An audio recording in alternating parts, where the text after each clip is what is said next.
Pourquoi jouons-nous aux jeux vidéo? Aussi réaliste soit-il, ce que beaucoup considèrent comme le 10e art cache finalement une réalité qui nous emporte tous. Tel un film, il nous permet d'oublier notre condition, le temps d'une partie. Vivre sans avoir peur de mourir, c'est ce que nous offre ce média.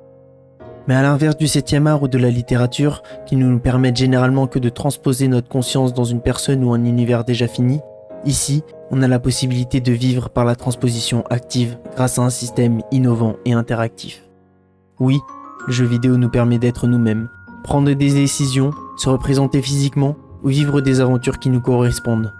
Bien que nous parlons de possibilités régies par des limites de budget, de compétences ou d'imagination d'autrui, il reste quand même, pour l'homme, un fascinant moyen de vivre sans courage ou d'expérimenter l'irréel.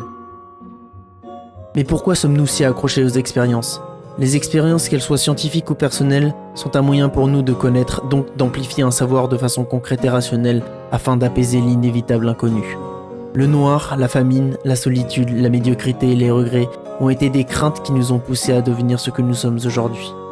Combattre, faire face à l'inconnu, c'est appréhender sa peur profonde. C'est ouvrir les portes à la nouveauté, à l'innovation afin de prendre part dans ce monde où la faim est partout. Conclusion ? Les jeux vidéo sont plus un moyen qu'une façon de s'envoler concrètement vers d'autres paysages.